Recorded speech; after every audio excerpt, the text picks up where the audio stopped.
And here we are in another hotel room. Actually, this one's quite nice. It's very comfortable. It's nice and clean. Little country town. We're working for the next few weeks off and on. So it's quite cute. So the big question is, what did I bring with me to do? Well, what didn't I bring with me to do? I'm only here till Friday. But then I'm in another town next week, and then I'm back here again the following week. So I did bring some things.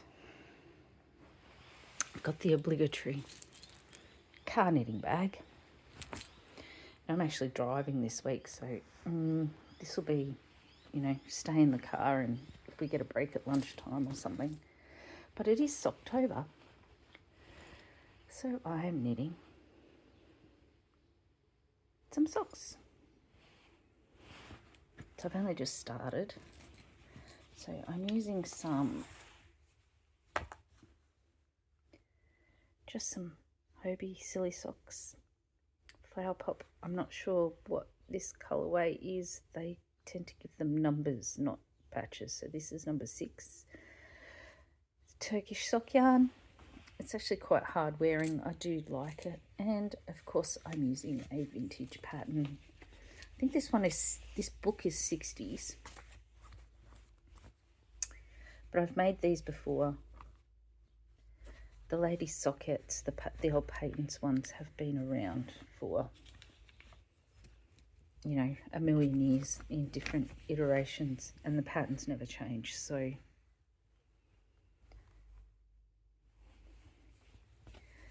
that's project 1. Project 2, and I've actually finished this one. And I didn't film it, which was a bit silly. But I have some lovely grey socks that I knitted back in, I want to say 2014. They're very well worn. The heels are all felted down. But I had completely gone through the toes. Now, I did darn them. I undid the darning. I looked at it and thought, I can't fix that anymore. It's just, there's nothing left. I considered putting patches over the top of them, like little knitted patches. I did look at a tutorial for that and then decided against it. So in the end, I cut the toes off and ta-da! Picked up the stitches and re-knitted them. I haven't done the greatest job of picking the stitches up, but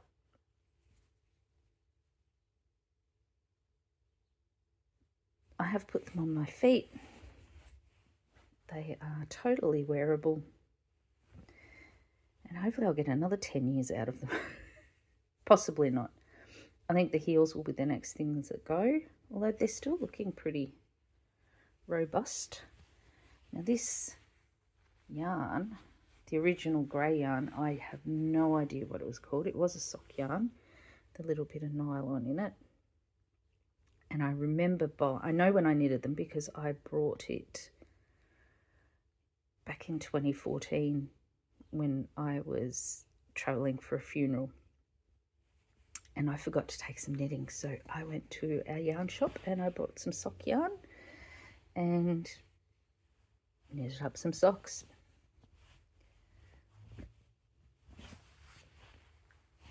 So that's, well, I suppose if October is Sock-tober, do they count? I also did notice that Judy over at Witchpeace Craft is doing Pink-tober, so pink for breast cancer. Do these count, Judy? I did use pink. Now that was the Hobie yarn in the neons, the sock yarn. I did buy a whole batch of it just before Hobie dumped us like a bad boyfriend here in Australia. I'm a little disappointed because it was quite affordable, quite robust yarn, and you could buy bulk lots of it in the same dye lot, which you often can't get here. I'm struggling to get plain coloured yarns, although Wangaratta Woolen Mills has brought out a range of plain sock yarns, which is fantastic. So I have ordered some of those, so we'll see how we go with those. Project 2, 3, 1, 2, 3. In the theme of Sock-tober, continuing along, I've started this. I don't know if you can see the pattern in this because it's basic black. It's lovely ribbed pattern. More Hobie sock yarn, just in basic black this time. These are a pair of rib stockings. Now the construction for these is that you start at the top. I've got dog hair all over everything. Excuse me. It's always fun when you have pets and they come with you when you're travelling.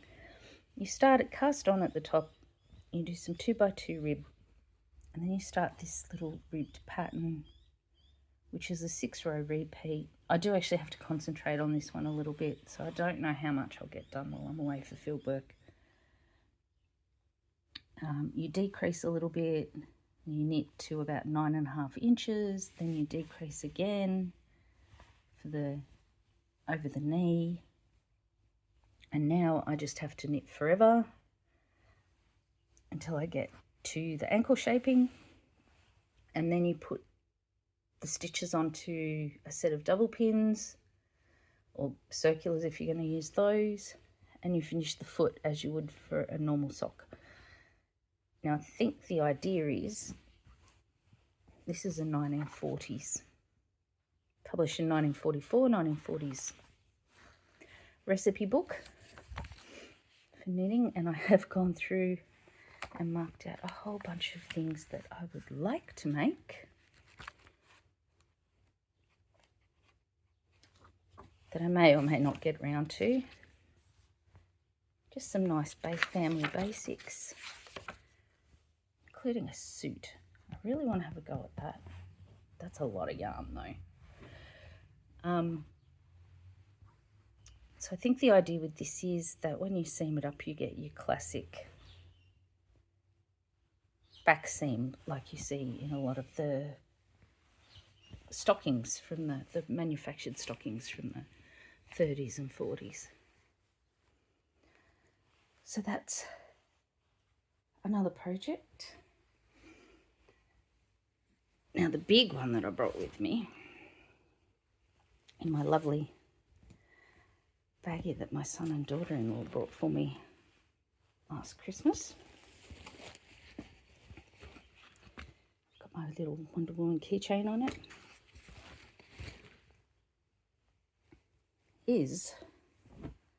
I finally finished the back, I can get this out with one hand, of Mr. Vintage's vest. I did have to pull this out a few times to get the armholes shaping right so it will fit him. And there's a little fault in the yarn. I've left it in there though. This is a 4-row repeat. I'll link to the pattern that I started.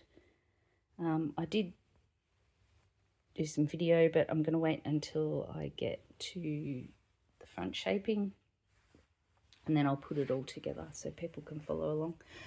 Now I've been knitting this in cafes and stuff. Actually, I'll stand back so you can see how absolutely huge it is. And people have said that they wouldn't mind knitting one, especially in larger sizes. This is, Mr. Vintage is a 5XL. He's very broad across the shoulders, but he's actually quite slim in the waist. So, you know, it's not a baggy tent, which is one of the problems that we have with some of the larger off-the-rack stuff. It tends to be a big tent. It doesn't have any shape and it doesn't hang very nicely, so we just make our own. I have started the front, This is just 131 stitches, some ribbing, then you start the pattern, and it's just fairly, because it's a slightly ribbed pattern, it does pull in a little bit, but it will stretch out quite a lot. It is like a sleeveless vest to wear under another cardigan or a jacket, so it is quite fitted. I'm using a set of old 4.5mm knitting needles, which I think are number 7s in old money. I am using Bendigo woolen mills. Now, I got this on sale. I'll link to, down in the basement below, I'll link to where I unboxed the yarn and where I started the vest, so you can follow along. So that's what I brought with me. The other thing I've brought along, I actually found this on the weekend on the way here. More Bendigo woolen mills, but I found these in an op shop. So this is Bendigo tweed in dusty plum. This is an 8-ply, 200-gram balls. Now, I've looked on their website and these are about $16 a ball. I have 2. This one, I've actually started something with this, so 3. 3 of these, and they cost me a whole $6. So you can't leave that behind. And it's lovely and squishy. And it is a pure wool. So there's 400 meters a ball. These are 200-gram balls, so there's 600 grams here. And what I am making with them, 2 seconds, and we'll go to my suitcase. And of course it's inside out. And I have a pattern. I can link to the pattern for this. I'll flip him in the right way, one-handed. It's always fun. There we go. This was a World War II pattern for soldiers. This was a pattern that my mum had actually started making for my dad before he passed away, and sadly he never got to wear it. And then after Mum passed away, I found it lurking in the back of a cupboard. Pulled it out and thought, you know what, I'm going to finish that off. I did actually downsize it a little bit because my dad was slightly larger than me. But I wear this all the time. And it's just a very plain, basic vest. I think this was Cleckheaton Naturals. It's kind of a wheat colour. I don't know. I can't remember the actual colourway. I could probably look it up for you. If I do, I'll put it in the basement. I also made a little video of the pattern book that this came from a little while ago, so I'll link that as well somewhere. So that is everything I brought with me to work on while I'm away on fieldwork. I don't know how much I'll get done, but we'll see how we go. So I do know, I'm quite happy these are done though, because I will wear these while I'm away. I haven't washed or blocked them, so that, you know, I'll probably just put them on my feet, to be quite honest, and block them while I'm wearing them. So there we go. And this is the book I'm reading. This is my car book. I'm about halfway through. It's not too bad. Let me know if you'd like a rundown on the story at any stage. And that's week 1 of October. Done. Happy Sock-tober, people. I'll see you next week.